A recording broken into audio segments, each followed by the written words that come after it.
이제는 미국 주식이다. 투자의 한계가 사라지는 이곳. 여러분은 지금 미국 주식의 정수와 함께하고 계십니다. 이 간밤 엔비디아가 또 잠깐 흔들렸습니다. 아무래도 GTC 2025, 그중에서도 가장 핵심이라고 할 수 있는 젠슨 황의 키 노트를 앞두고 이 투자자분들의 마음도 싱숭생숭할 것 같은데요.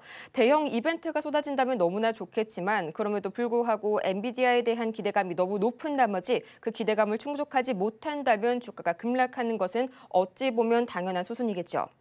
자, 그렇다면 과연 이번 새벽입니다. 오늘에서 내일로 넘어가는 새벽 2시 한국 시각으로 현재 개최가 될 바로 이 키노트, 과연 어떤 점에 주목을 해야 할지 그리고 어떤 내용이 예상이 될지 제가 그 내용을 한번 자세하게 정리를 도와드릴 텐데요.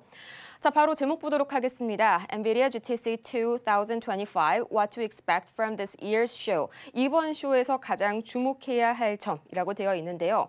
자, 바로 여기 나와 있습니다. So, what do we expect to see at GTC? Well, NVIDIA typically reserves a big chunk of the conference for GPU-related debuts.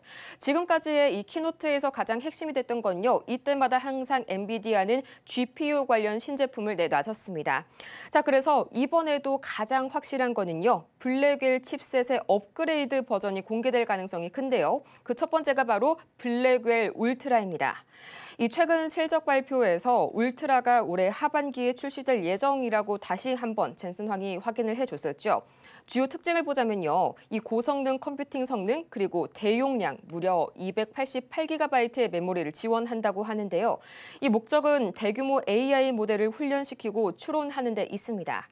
자, 하지만 시장이 주목하는 거는 이 사실 블랙웰의 업그레이드 버전만 나타난다면 실망스럽겠죠. 그렇죠. 시장이 기다리는 건 블랙웰의 뒤를 이을 루빈 GPU 시리즈를 발표하는 것을 예상을 하고 있습니다. 출시 시기가요. 올해는 아닙니다. 바로 내년 2026년으로 예상이 되고 있고요. 젠슨 황 CEO가 이런 굉장히 엄청난 표현을 썼습니다. Big, huge step up. 정말 말도 안 되는 성능 도약이 있을 것이다 라고 강조를 한 건데요. 여기에서 후속 제품에 대한 논의까지 추가로 언급이 될 가능성도 나타나고 있습니다. 그게 루빈 울트라 버전일 수도 있고요. 또 루빈을 뛰어넘는 아예 그 이후 세대의 GPU 아키텍처일 가능성도 아예 배제는 못하겠죠. 자, 이 GPU 이외에도 세 번째로는 양자 컴퓨팅 전략도 발표가 될 건데요. 현지 시각 20일 이 퀀텀 데이에서 특별 세션이 진행이 될 예정입니다. 여기에서 마이크로소프트와 또 아마존 등 관련 기업 임원들을 대거 초청해서 패널 토론을 진행할 예정인데요. 여기에서 실용적인 양자 컴퓨팅 적용 방안을 공개한다고 했습니다. 자, 실용적인 여기서 주목해야 할 점은 양자 컴퓨터의 실용화가 20-30년이 걸릴 것이다. 불과 2달 전만 해도 이렇게 얘기를 했었는데요. 이번에는 아예 실용적인 방안에 대해서 논의를 한다면서 2-3달 만에 거의 입장을 선회한 젠슨 황. 자, 전문가님, 이렇게 해서 세 가지의 동력이 있죠. 이 블랙웰 업그레이드 버전 울트라, 그다음에 루빈 GPU, 마지막은 양자 컴퓨팅까지 이번 키노트 이후에 이 엔비디아의 단기적인 주가 흐름 어떻게 예상을 하시나요? 자, 일단 많은 이슈들이 있기 때문에 우리나라는 이제 그거의 영향을 당연히 받을 수밖에 없고 내일 이후서부터 관련된 이슈에 대한 종목들 또 사냥하러 가면 됩니다.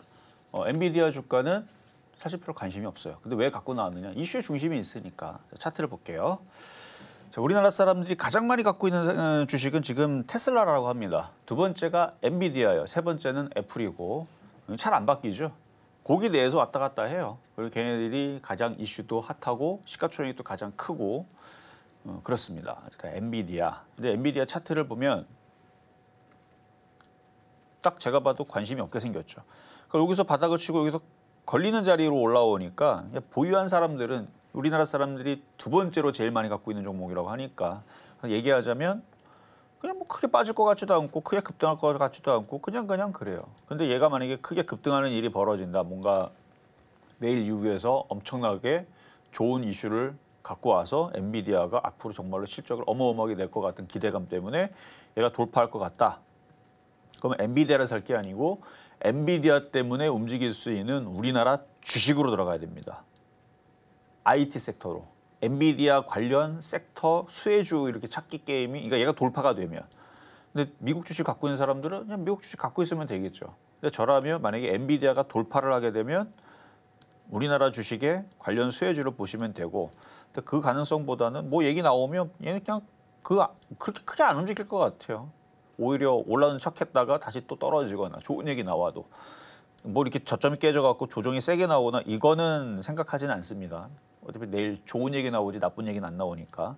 그러면 여기 박스권에서 이렇게 머물고 움직이면 그 관련된 수혜주를 우리나라 시장에서는 찾으면 될 일이고 그렇게 하면 되고 그다음에 얘가 이제 만약에 움직임이 좀 좋아진다. 미국 시장이 이제 바닥을 쳤잖아요. 그 바닥을 치면은 엔비디아는 강하게 상승할 수 있는 그런 차트 모양이 아니기 때문에 어제도 얘기했던 이 테슬라 있죠.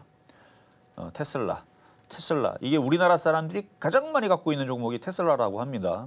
그러니까 방송을 보시다가 혹은 이렇게 채널을 틀다가 테슬라 얘기하네 그러면 그 돌리는 사람들 중에 열에 한 3-4명 정도는 테슬라를 갖고 있을 수 있어요. 미국 주식 하는 분들은. 그러니까 계속 얘기하잖아요. 테슬라는 결국은 올라갈 거라고.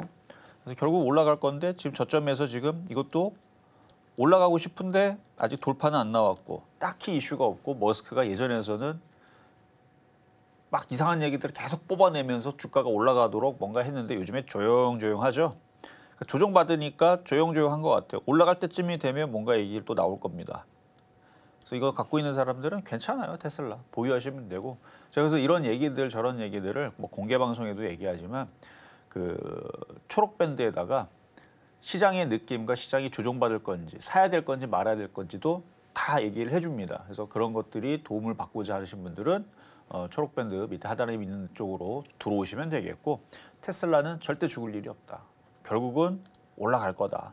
그래서 테슬라가 죽을 일이 있을 거면 전 세계가 다 폭락하거나 하여튼 안 좋은 상황이 나오면은 얘도 떨어지겠는데 지금 그렇지는 않아요. 앞으로 로봇이라든지 우주항공이라든지 저는 저거를 테슬라를 자동차 뭐 전기차로 저는 그거는 좀 관심이 없어요. 로봇으로 관심이 있다고 그랬죠. 로봇과 우주항공 이런 쪽 관심이 있기 때문에 그래서 그쪽 관련주로 움직이게 되면 얘도 움직일 겁니다. 그래서 미국 시장의 테슬라 그리고 이제 뭐 마지막으로 애플 차트 보면 이것도 빠질 만큼 빠졌으니까 이제 엔비디아처럼 반등은 나올 수는 있겠죠. 근데 관심 없어요. 그러니까 얘가 테슬라처럼 이렇게 떨어지게 되면 관심이 있죠. 자, 그러면 제가 지금 우리나라 사람들이 가장 많이 갖고 있다는 종목 3종목을 언급을 했습니다. 첫 번째 엔비디아, 그다음에 테슬라, 애플. 이 3종목 중에서 제가 관심 있는 종목은 과연 무엇일까요? 라고 여러분들 문제를 내면 못 맞추는 사람이 이상한 사람이죠. 그렇죠? 저는 테슬라에 관심이 있다니까요. 왜? 빠지기도 많이 빠졌고 죽을 종목도 아니고 이슈도 나쁘지도 않고. 근데 요즘에 이제 그 자꾸 욕 먹고 있죠. 떨어지면 원래 욕 먹어요, 여러분들. 원래 주식이라는 게 떨어지면 욕 먹습니다. 그래서 테슬라 이게 떨어지고 있으니까 뭐 게시판 가면 막 욕하고 있고 뭐 정치를 왜 했느니 어쩌니 저쩌니 욕하고 있는데 제가 나중에 한번 예상을 해볼게요. 미래에 보면 예언을 해보자면 이거 급등하잖아요. 그러면 또 테슬라 또 머스크 또 찬양하는 사람들 우리나라 사람 아니고요. 미국 사람들 또 찬양하는 사람들 나옵니다. 올라가면 머스크가 뭐 신인이 어쩌니 뭐 그런 얘기서부터 해갖고 막 좋은 얘기 나올 겁니다. 근데 이거 나중에 올라가게 될 거예요. 그럴 수밖에 없잖아요. 미국 정부가 밀어줄 텐데. 그래서 나중에 올라갈 테니까. 이래서 만약에 테슬라를 갖고 있는데 지금 고점에 사가지고 반토막 났는데 어떡합니까? 하는 분이 혹시나 있다면 저는 이런 얘기를 하고 싶어요. 왜 고점에 샀어요? 여기서부터 떨어질 거라고 박살날 거니까 내려갈 거니까 밑에서 싸게 사라고 얘기했는데 그러니까 뭘 여러분들이 보고 그러니까 제 방송은 보진 않았겠죠. 뭐 누구 얘기를 듣고 샀는지 모르겠지만 그냥 무작정 미국 주식 사면 먹는다 라고 얘기한 사람이 있거나 아니면 여러분들이 그런 환상을 갖고 있다면 그거 깨야 됩니다. 이거 정말 중요한 얘기인데 미국 시장도요. 떨어질 때는 우리나라보다 더 많이 떨어지고요. 종목들이 60% 70%도 떨어집니다. 그리고 8개월 우습죠. 1년 동안 떨어지는 거 우리나라랑 다르지 않아요. 얘네들도 떨어지면 떨어져요. 얘네들도. 근데 미국이 떨어지면 우리나라도 떨어져요. 그래서 뭐 거기기 때문에 뭐 미국이 떨어지는데 우리나라가 올라간다 이건 아니라서 그래서 저는 미국 시장이 더 좋다고 얘기하는 것뿐. 그러니까 미국 시장은 무조건 올라간다라는 생각은 버려야 됩니다. 그럼 미국 시장 어떻게 되는 거다? 타이밍을 노려서 싸게 사면 돈이 됩니다. 테슬라는 괜찮은 자리예요. 라는 말씀 드리고 저는 내일 다시 찾아오도록 하겠습니다.